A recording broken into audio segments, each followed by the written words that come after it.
evening. On behalf of the Hood Museum of Art, welcome to the 16th Annual MANTON Foundation Annual Orozco Lecture, From Orozco to Qoede, How Mexican Murals Inspired Korean Art, presented by Dr. Jinyoung A, Director of Asian Art and Culture, Charles B. Wang Center, Stony Brook University.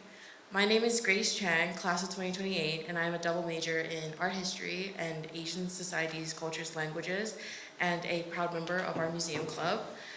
Just a quick note to make, restrooms and water fountains are located in the auditorium lobby and from the exit. And at this time, I'd like to ask everyone to turn off their cell phones or set them on silent mode. Thank you. And please note the emergency exit to my left and those at the back of the auditorium as well. It is now my pleasure to invite to the podium Haley Chang, the Jane and Raphael Bernstein Associate Curator of East Asian Art at the Hood Museum of Art.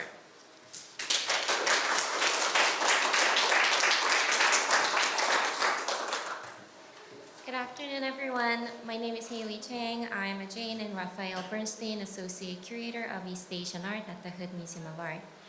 Before we begin, I would like to acknowledge that the Hood Museum of Art at Dartmouth is situated upon the ancestral and unceded lands of the Abenaki people. This acknowledgement reminds us the significance of place, the continued existence of indigenous people, and the museum and Dartmouth's commitment to building respectful relationships with those who call these land home today. Before introducing today's speaker, I would like to briefly provide some background on today's event and its sponsor. One of Dartmouth's greatest artistic resources is the Orozco Room located in Baker Library. It comprises 24 mural panels covering nearly 3,200 square feet of wall space. This mural, entitled The Epic of American Civilization, was created by José Clemente Orozco, painted between 1932 and 1934. As the leading scholar on the mural cycle at Dartmouth, Professor Mary Coffey writes in the Hood Museum of Art's publication, Orozco at Dartmouth, quote, José Clemente Orozco reorients the Epic of America from the standard U.S. narrative that begins with British colonization along the northeastern seaboard and proceeds heroically west to a Mexican story rooted in Mesoamerican civilizations and the devastation wrought by the Spanish conquest. Orozco presents America's epic as a cyclical in nature, the eternal return of destruction and creation, rather than a lineal tale of democratic expansion and progress.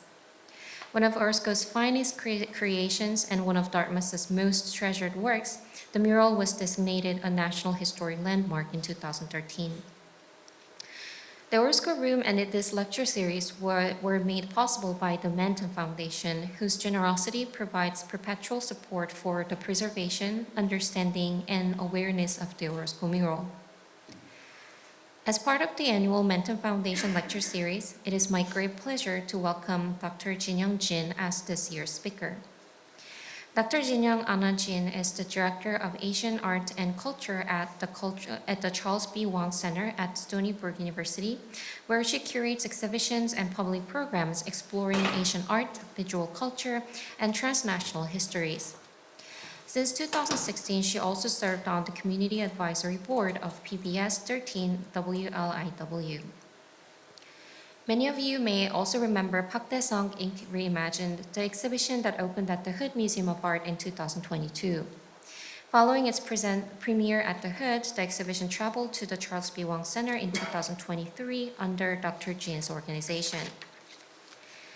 Beyond her curatorial practice, Dr. Jin created and directs the Korean Art Alive film series, which bridges traditional and contemporary practices through accessible visual storytelling. Notable video essays include Something Old, Something New, and Something Borrowed, Korean Brighter Robes in 2025, and historical mapping of Korea in the same year. From Privy to Patrimony, the Korean Chamber Pot in 2023, and Hats Make the Korean Man, and Chekori, a Korean Curiosity Cabinet in 2022. Dr. Jin's most recent book, this is how it looks like. Dr. Jin's most recent book, Art, War, and Exile in Modern Korea, Rethinking the Life and Work of Qoede, was published by Amsterdam University Press in 2025. In this study, Dr. Jin examines the relationship between the Korean modern artist Qoede and the revolutionary spirit of Mexico's great muralists. In conjunction with her recent book, Dr. Jin has presented lectures and symposia exploring the transnational connection between Mexican muralism and modern art movements in East Asia, including Korea, Japan, and China. She organized a symposium in Mexico examining these cross-cultural artistic exchange, and later presented a transnational modernism and global artist networks at Art Basel Hong Kong in March this year. Dr. Jin is currently developing a future exhibition project focused on these transnational artistic dialogues and the circulation of modernist ideas across Asia and Latin America. I'm very much looking forward to learning more about this important transnational history through today's lecture. Without further ado, please join me in welcoming Dr. Jin.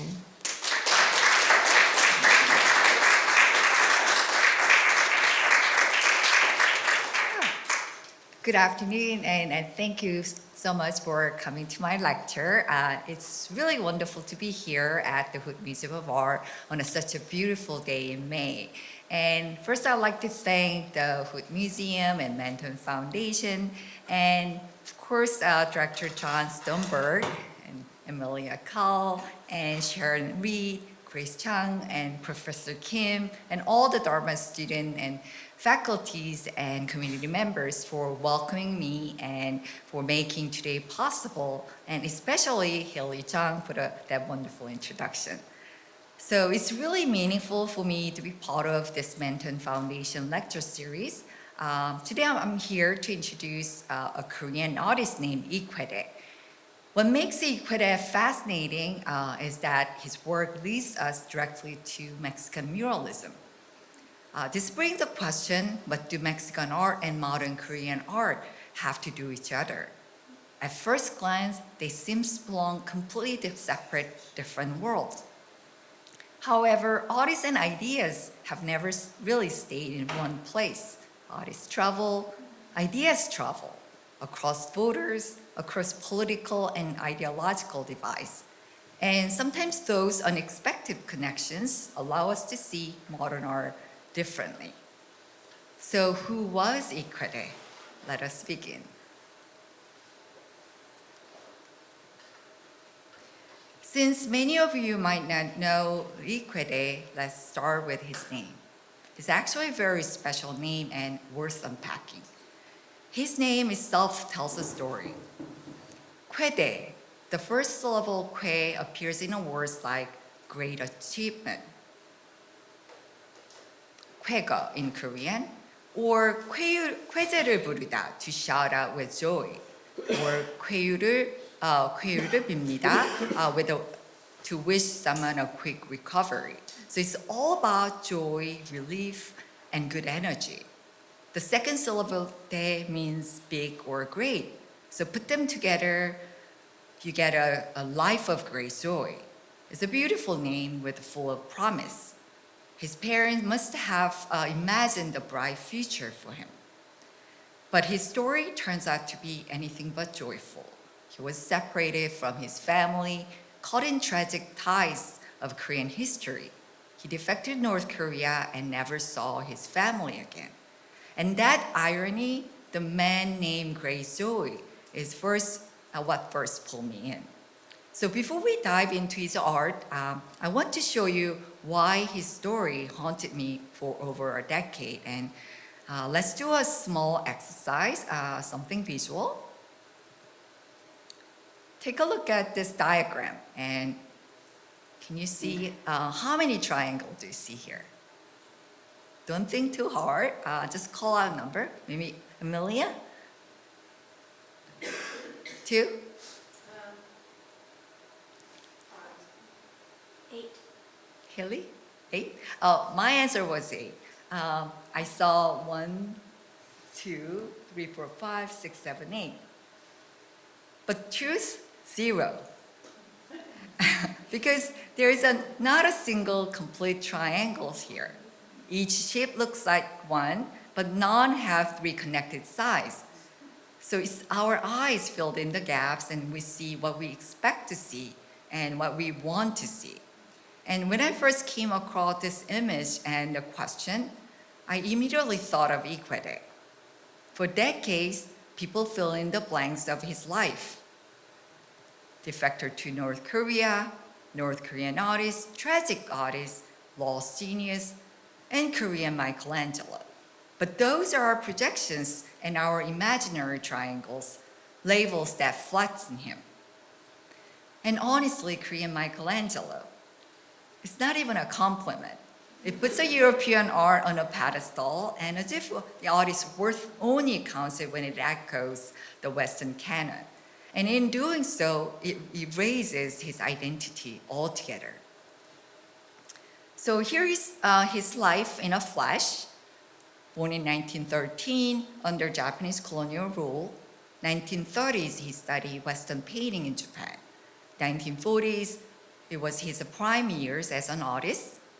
Then came the Korean War, and everything changed. He became a prisoner of war sent to North Korea in 1953. He died at the age of 52. Far too young, right? So Qoede's life is the timeline of modern Korea. To give you a clear picture of that turbulent time, when North Korean forces first took over Seoul, he couldn't flee south. His wife was pregnant, his mother was sick. And so he stayed, and then he had a little choice but to cooperate, painting portraits like Kim Il-sung and Stalin. But when the South recaptured Seoul, he became the enemy and staying meant punishment or worse. So this time he ran north, but on the way he was captured and spent 3 years in a prisoner of war camp. And as you can see in this photo, the prisoners actually outnumbered the UN forces. The BOW camp wasn't just a place where people were held. Prisoners were split by ideology, pro-North and pro-South. Violences broke out every day, and the camp became battleground in their own right. Then came the armistice in 1953. Qoede faced an impossible choice. He went north, leaving behind his wife and 4 children. No one knows exactly why, but if you imagine the fear, the chaos, you can almost feel that choice pressing down on him. And after defection in North Korea, he lived as an artist for about a decade. Then around the early 1960s, his name quietly disappeared. Most believe that he was purged and died in 1965. And look at what history did to him. In South Korea, he was seen as a traitor. In the North, he was politically inconvenient. His name was erased, his work were hidden, and that silence is what my book tried to break. And when South Korea was hosting the Seoul Olympics in 1988, the nation was reinventing itself. South Korea wanted to show the world something new, democracy, openness, and progress after years of protests by students and citizens. And the government finally lifted the bans on more than 120 defector artists. And among those who got to name was Qoede. For decades, his family had protected his legacy in silence. More than 60 paintings, 400 drawings, stacks of photographs, and scrapbooks, all hidden in their attic, buried under the weight of censorship. His wife and their 4 children carried his memory when history tried to erase it. And yet, even now, Qoede's story is unfinished, because his South Korean art history kept reading him through European lenses. Korean modern art has long been trapped in those Eurocentric categories, so we always expect to find the Korean Van Gogh and the Korean Picasso. Those comparisons flatten originality and erase the social and political context. So today, I want to turn directly to that blind spot. You will see how Qoede observed that revolutionary energy of Mexican muralism and transform it into something directly Korean. This is our first clue. When you look closely, Mexico and Korea share strikingly parallel histories. Both nations experienced colonization, Mexico under Spain for nearly 3 centuries, Korea under Japan for 45 years. And those histories left deep marks on art identity and national consciousness. In 1910, when Mexican Revolution erupted, the new government wasn't just rebuilding a country, it was redefining what Mexico meant and its values, its people, and its identity. However, illiteracy among the peasant and the working classes was high, so the government turned to artists. Rivera, Orozco, Siqueiros. They created murals that educate and inspire for those who couldn't read. These murals became the living textbooks, stories of labor, history, and hope. Artists became leaders, giving the nation a vision, and that's what spoke so powerfully to Qoede. Qoede was nationalist, and he was asking himself what role should an artist play in a time of upheaval, and how can national art be created? But the question of national art was highly contested at the time. The right wanted to go back to pure aesthetics, art for art's sake, free from ideology. But the left wanted to return to the past, tradition, ordinary people, and their struggles. And for artists like Qoede, Mexican muralism offered a compelling model, a way to realize a kind of national art grounded in history. So with this background in mind, Qoede's self-portrait captures his mindset perfectly. This painting shown at the Venice Biennale in 2024, whose theme was foreigners everywhere. The exhibition celebrated overlooked artists from Global South. For me, singing Qoede there was quite rewarding because it was the moment of recognition. Lee was reviewed in a different context than European tradition. And yet, the reaction back in South Korea broke my heart. The Korean press announced it as Korean Michelangelo, Qoede goes to Michelangelo's homeland.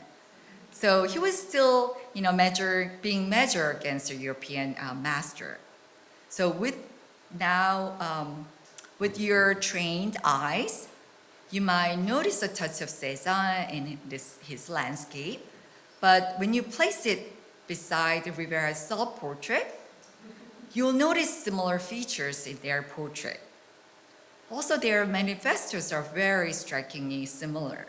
Both artists believed art had to fight for the people. And Qoede also says something similar. Art cannot simply be still lifes of apples, flowers, or scenery. It must be part of the struggle in reality. Let's compare these two paintings in more closely. Can you see what these two works are actually have in common? At first glance, they feel far apart, different nations, different revolutions, and different artistic traditions. But their gazes are very similar, very steady and almost confrontational. They pose frontally and with their homeland behind them, and there are farmers in both paintings. Each painting declares, this is who I am and this is what I stand for. Rather than thinking whether Qoede actually saw Rivera's self-portrait or trying to prove who influenced whom, I think the more important point is this.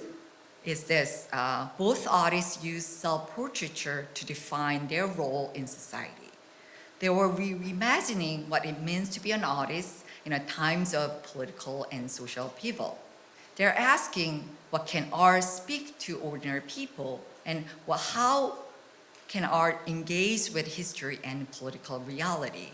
To me, this is their visual manifesto where the real connection begins. Today, Qoede's painting is widely known as self-portrait with blue outer jacket. But interestingly, most of these work titles were not given by Qoede himself. They were added later by the South Korean art historian when Qoede's works was reintroduced to South Korean art world in the 1990s. And naming matters because the naming is also a form of curating. If we call it self-portrait with outer blue jacket, our attention immediately goes to the clothing, to the costume, to the surface. But this portrait isn't really about fashion, nor about his hat or blue jacket. It is political. Like Rivera, Lee isn't simply painting himself. He's staging himself as an artist inside his society, an artist participating in a construction of a newly liberated nation after Japanese colonial rule. So he's asserting his role within his society. Let's move on to the third connection between Mexican muralism and Qoede, scale. Mexican murals weren't just paintings, they were architectural. Walls, staircases, factories, entire buildings became canvases. So the question becomes, how did these ideas travel to Korea? Was there a direct connection between Mexican and Korean art? Or was there a bridge in between? That bridge was Japan. During Qoede's years at Daikoku Art School in Japan, he found himself in a world of upheaval. Japan had invaded Manchuria, and Marxist ideas were spreading rapidly East Asia.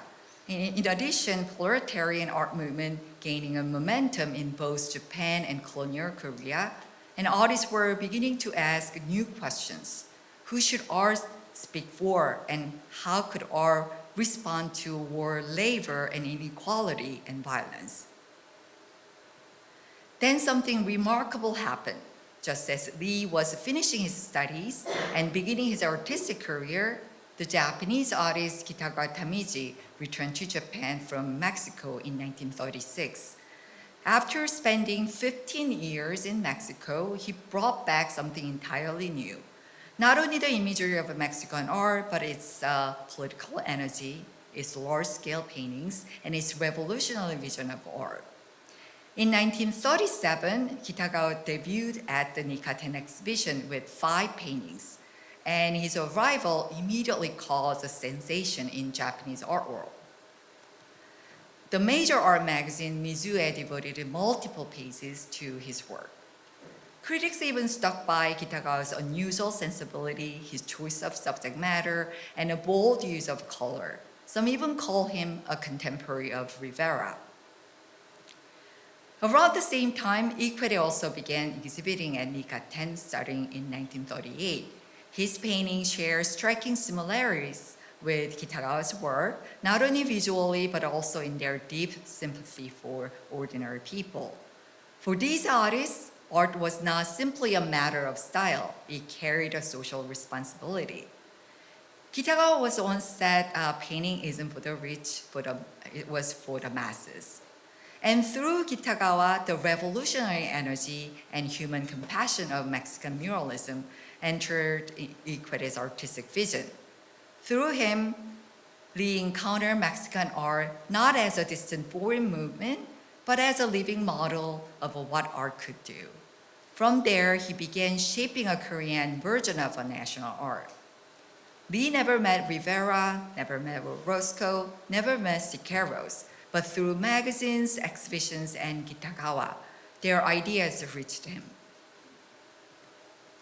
This is one of the greatest murals by Orozco here at Dartmouth. In the 1930s, during the Great Depression, the world was struggling economically. In that moment of hardship, US government turned to art as a way to live public morale. And the US government invited Mexico's greatest muralists to paint across the country. They created large site-specific murals in public buildings throughout the United States. Here's another mural of Rivera's masterpiece at the Detroit Institute of Arts. The sensation and impact of those murals in the United States traveled all the way to Korea. What caught Korean artists wasn't just the imagery, it was the scale. Art could be monumental, public, and unifying. And when Rivera was invited to the Museum of Modern Art in New York in 1931, he created portable panels, mural that could travel. In fact, the term portable mural was coined by Rivera. For Qoede, it was more than clever, it was revolutionary.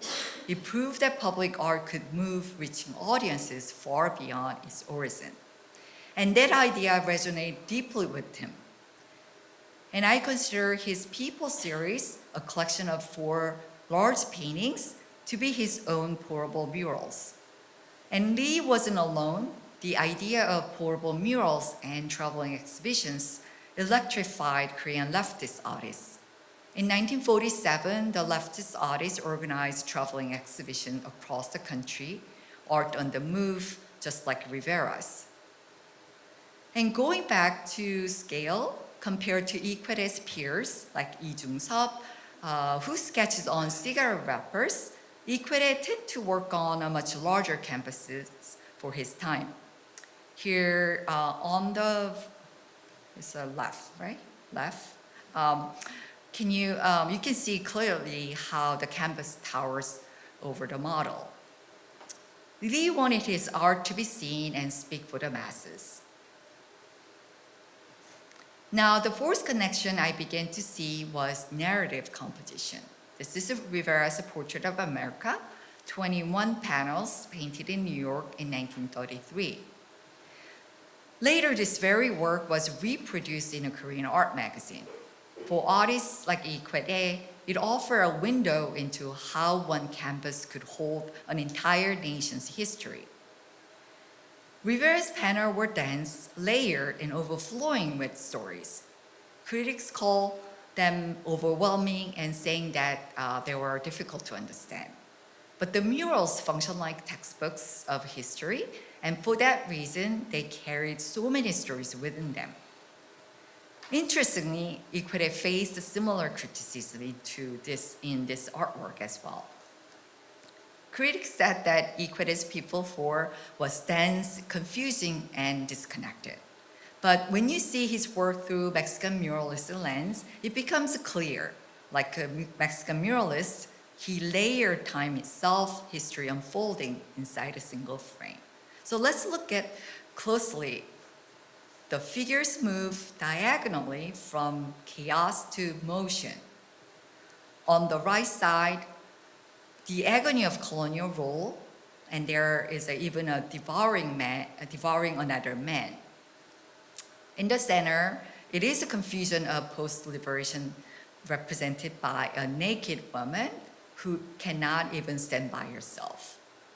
And finally, fragile hope of future is represented by a child holding a grand branch. So it is a symbol of a renewal.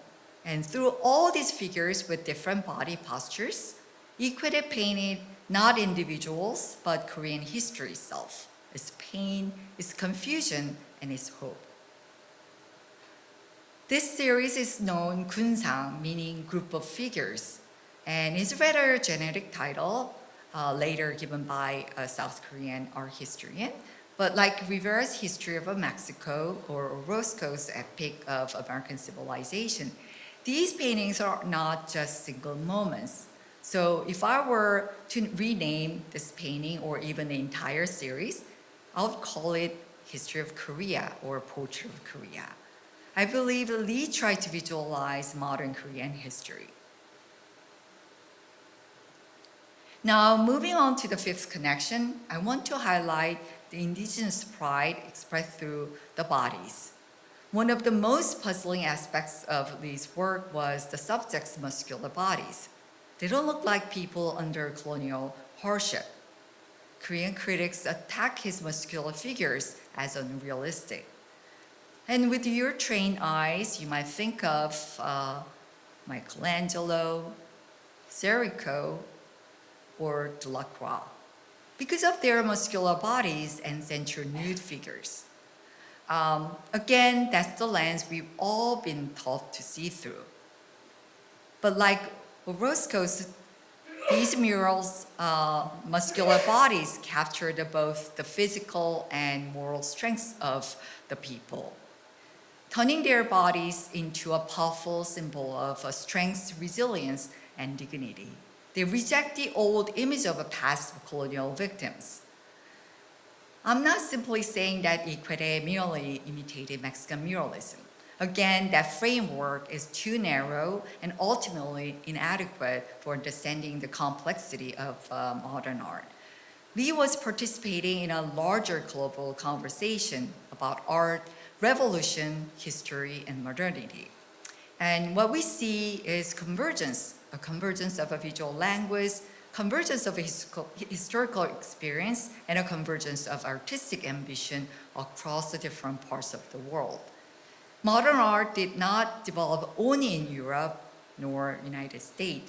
Artists in Korea, Japan, China, and Mexico were actively shaping modernism through their own experiences of colonialism, war, revolution, and social upheaval. So my goal is to open a new dialogue about the global dimensions of Qoede's art and international network that shaped Korean modern art. Now, the indigenous figures step out of the background and takes the center stage, become a very focus of history. Here you see Qoede's spring maiden standing in a barren landscape. And here Rivera's a flower girl, bended under the weight of calla lilies. In both works, Lee's desolate landscape, Rivera's massive bundle of flowers, stand as symbols of the colonial hardship their people endure. Kitagawa too explored this theme, painting an indigenous girl in a traditional dress surrounded by native flora. In all three works, each figure embodies their nation, which is innocent and fertile, yet painfully exposed to exploitation. She becomes a symbol of endurance and rebirth at the same time. And here we have Qoede's chosen native flora, the garden balsam, which thrives in a poor soil. And this is Lee's parallel to Mexican artist subject of a cactus, agave, and calla lilies. And here we have still life by Lee In-sung on the right, one of Qoede's contemporaries. Now compare his flower with Qoede's balsam, you will notice striking difference. One is decorative, the other is symbolic. And during the Japanese colonial period, Korean song referencing the garden balsam called 봉선화 emerged. It carried the sorrow of a nation under occupation. So for many Koreans, that song came to symbolize endurance and survival. In Qoede's painting, the garden balsam becomes a portrait of Korea itself. The sixth connection I found is the national identity expressed through traditional dresses. Lee often painted women in a traditional hanbok rendered with historical accuracy. In fact, his brother Lee Il-sung wrote the book, The History of Korean Clothing in 1947. For them, tradition was a living source of pride and renewal.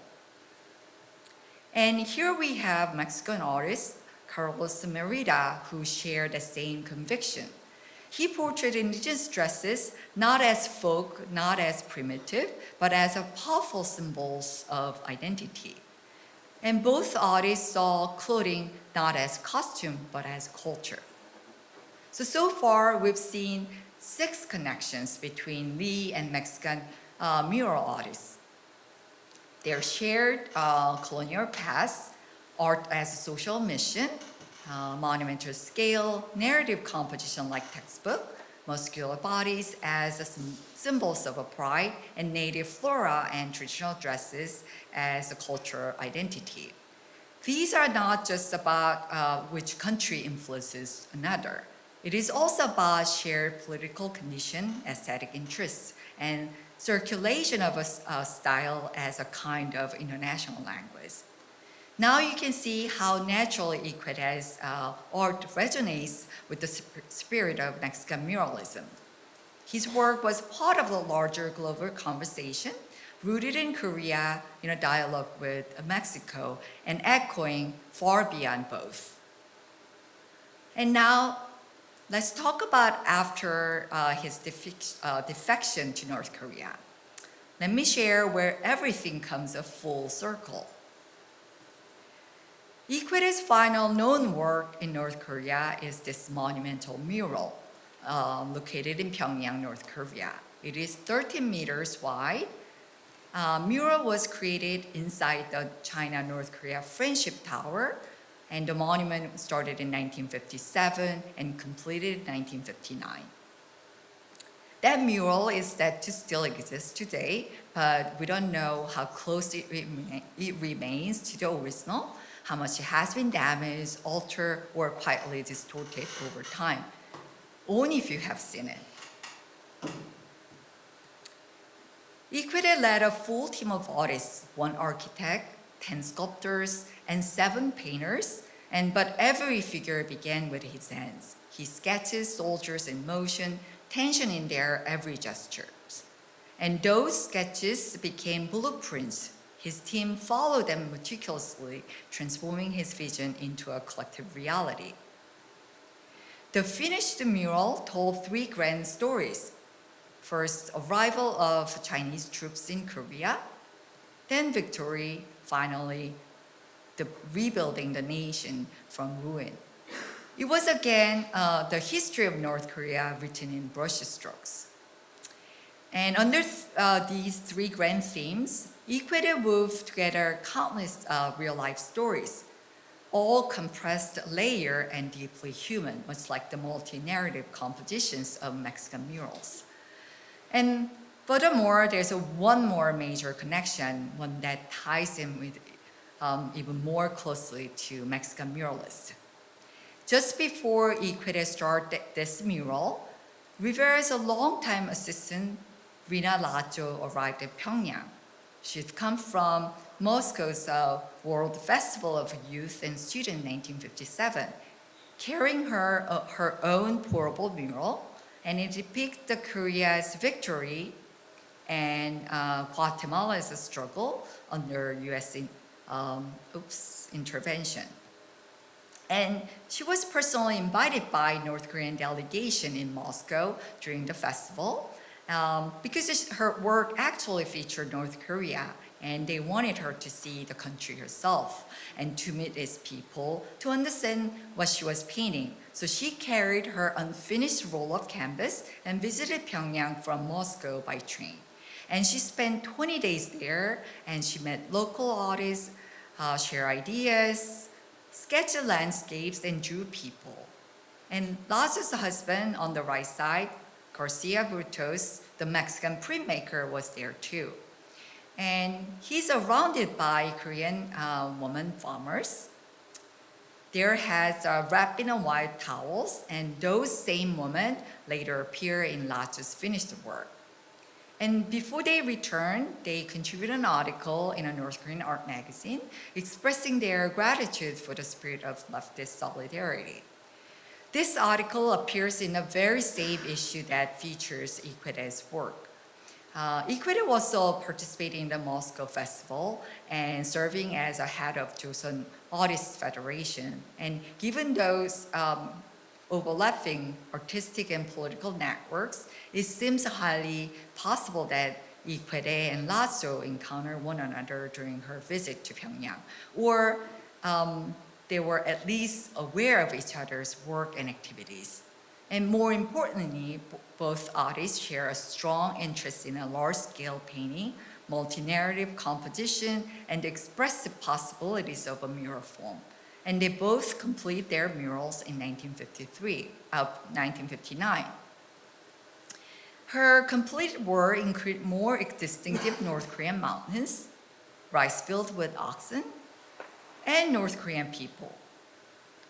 But soon after touring a few more socialist countries, her work disappeared for nearly 50 years, from 1960 through 2010. Why? Because Mexico cited the UN, and the artwork praising North Korea had to disappear. And this is Lazo's original painting. The North Korean flag is visible here, but when the mural finally resurfaced in 2010 from museum stories, Lazo had to paint it over the flag, and it was her own act of self-censorship so the work could survive. And here I am. I saw the mural myself last summer in Mexico. And even now, I could still trace the faint outline of the circle and the star. The red banner vibrated with history. Lacho had indeed traveled to North Korea, and she painted its people with remarkable precision. Their faces, their soil, and their victory. But when you look closely, the war scene were quite raw. Bombs cracking open, insects crawling, bursts of fire, and the blood spreading across the canvas. So this is my last slide. Thank you so much for listening. If I put everything simply, Qoede was not a minor artist. He became marginalized because of politics. And his disappearance was not random. It happened within a very specific historical moment. So bringing him back is not just adding one more forgotten name to the art history. It was about recognizing how the Cold War shaped the culture of memory, what was allowed to remain visible, and what was deliberately pushed aside. And his work also reminds us that modernism did not move only one direction from Europe outward.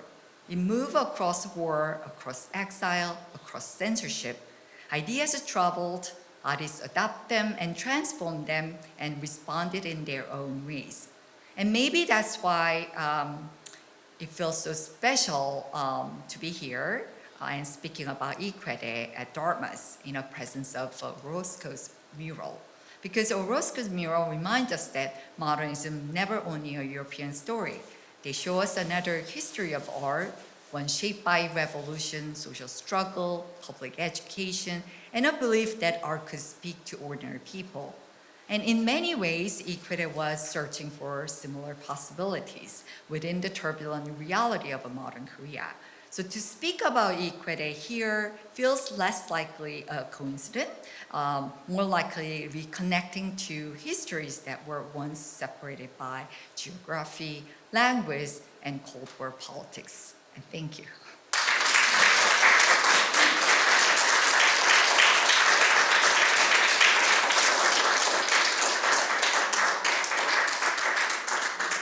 So let me go back to the first cover page. So if you do have any questions, you're welcome to.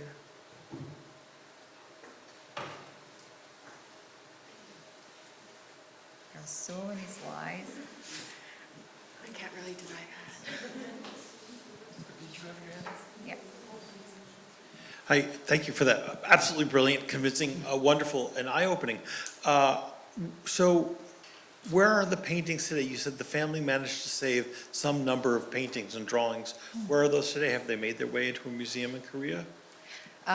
I think there are less than 5 pieces in the Museum of Modern Art, MMCA, but majority of artworks are still in their estate, their family.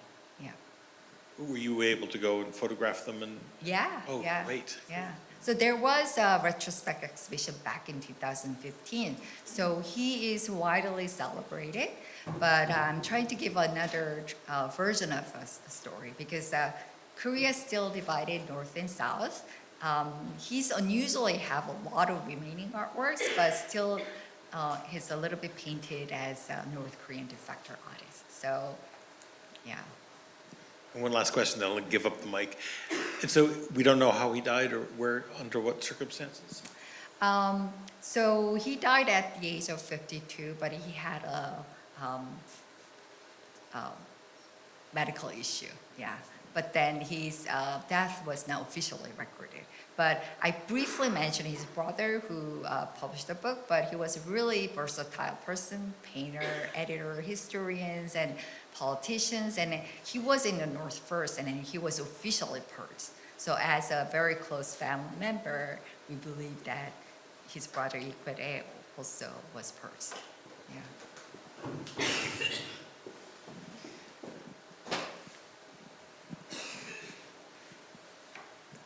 Thank you so much. It's a fascinating story. I searched the website for Qoede's name, probably in articles, but this story is much richer and really touching. Thank you so much for bringing this wonderful lecture.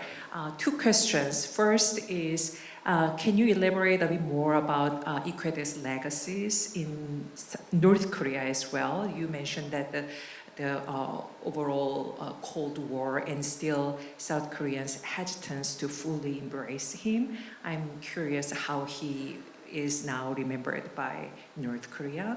And my second question is, his 30s paintings really shows some sort of nudity and women, their breast is at the center, but his later paintings in North Korea, I found that kind of a gendered image was a bit tamed. So can you elaborate a bit more about that? Okay. So he had a professional artistic life in North Korea for about a decade. So he's been widely circulated. In North Korea, his style obviously got changed. His subject matter got changed. So he painted a lot of historical figure, historical scene, such as a March 1st independent movement, which is very nationalistic subject. But his work traveled extensively, most like Eastern Europe, or as a promotion of North Korea, the country itself. So the surviving works are quite rare. So you probably saw some archival images I found from North Korean art magazine. But North Korean art magazine, the paper quality is so bad. Even if they were produced in color, the colors are all faded away. So you can get a sense of it. But then the real mural, surviving mural, I think that was restored, and so you don't really see the trace of Qoede's original painting. But that photo was taken by a British photographer officially. So there are some photos remaining.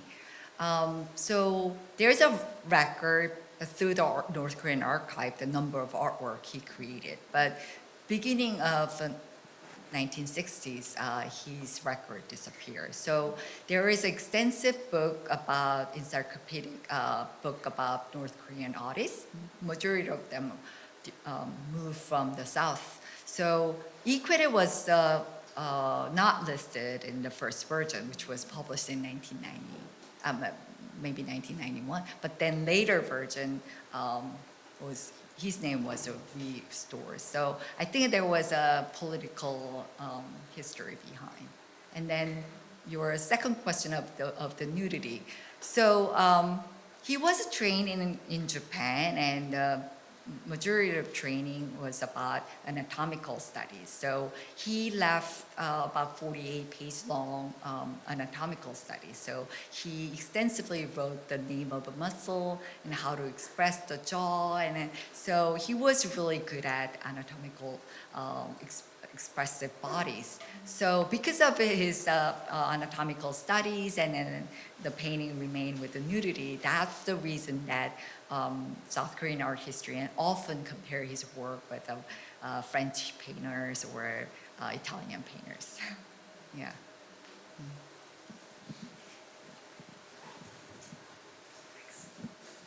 Hi, I really enjoyed your talk. And I'm curious, my own doctoral research was in Mozambique, and I devoted a chapter to socialist realism in Mozambique. And I didn't follow this thread too far, but my understanding is that the Museum of the Revolution in Maputo has a mural alleged to be painted by North Korean artists, probably in the late 70s, early 80s. And I'm curious whether your research has led you in the direction of Southern Africa and the Marxist-Leninist vanguard revolutionary movements down there. I'm not an expert on that subject, but North Korea, they did a lot of, diplomatic work. They dispatched artists to build a large-scale sculpture in Africa and also the mural as well. So I think it was contributed effort by North Korea to spread their ideology. Yeah, But I haven't seen the real artwork though, yeah. I mean, sculpture, I've seen the photos, but I haven't seen any murals in Africa. I can share what I have. Yeah, I'd love to Yeah, it would be see. pretty fun to look at together. Yeah. Thank you.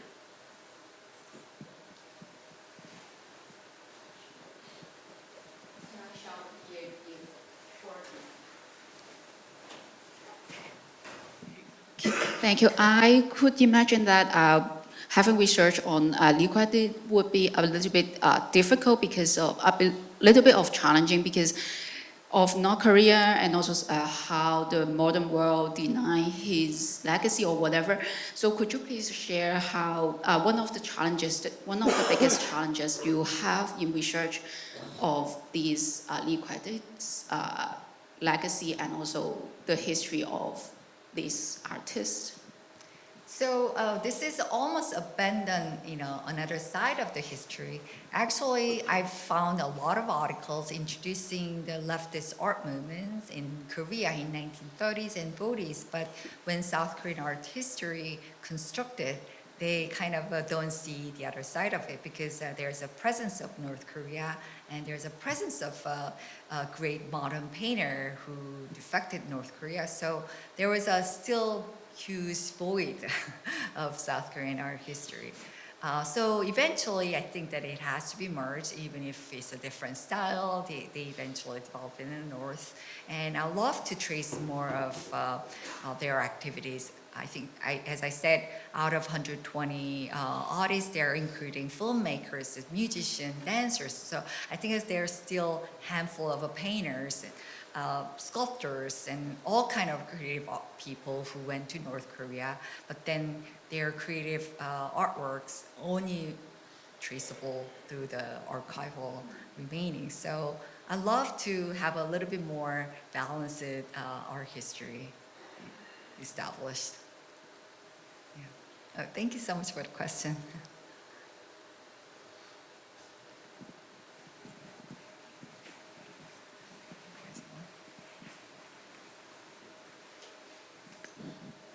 Thank you for a great talk and very inspiring. I had a question because you had Moscow as a hub and you had Japan as a hub, right, of influences, and I'm wondering China. Was that a place also, because so many Latin American artists, revolutionaries, went to China. So what role does it play in this story? So China, unlike Korea, the Mexican muralist personally made an effort to visit and exhibit in China in 1950s. So there were direct connection with Mexican art. So when I published this book last year, in celebration of this book, I ended up organizing the symposium and expanded the relationship between Korea and Mexican art. I ended up inviting scholars who specialize in Chinese art with the Mexican muralism, and then Japanese, Kitagawa Tamizi, and then there are a few more. But Kitagawa Tamizi was more closer relationship with Qoede. So I ended up creating a triangular relationship with this great Mexican mural going all of the places. So as Haley introduced my future plan a little bit, I wanted to have this triangular relationship feature in a future exhibition, if possible, where the Mexican mural still exists in the state, either Detroit Institute of Arts or Museum of Art, with the great presence of Orozco's murals. Yeah. So China, they did, have a great examples of many, many artists. Yeah. And there was one more question over there.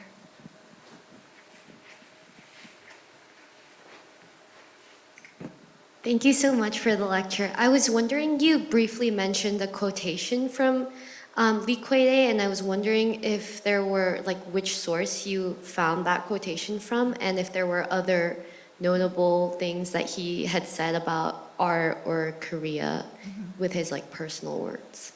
So in 1940s, the leftist artist movement were active, so they're constantly on debates what art should do, both from the right wing and the left wing. So Qoede and art critics said they were introducing the, oversee global trend, and then they're constantly mentioning about Rivera. And Qoede even called Rivera the father of Mexican muralism, and he doesn't complain the lack of resources, and then he goes around finding the public building and whatever the material he could find, and then creating amazing murals. So he literally mentioned Rivera, but I didn't talk about so much about the mural history of Korea. I mean, Buddhist painting, there are murals as well. So Qoede also mentioning about how to weave through the multiple narratives. When you look at the Buddhist painting, there is multiple stories appears, but in order to differentiate the different stories, he ended up using the cloud or fog, kind of a natural element to divide it a story and then make it a multiple story mural. So there's a multiple references. He literally talk about the murals, either from the Buddhist painting traditions and Mexican art tradition.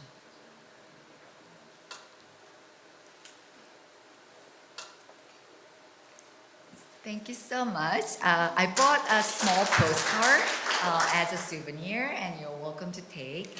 And I also brought a few copies of a book, but your library has my copies, so you're welcome to just referencing through. Yeah. Thank you so much.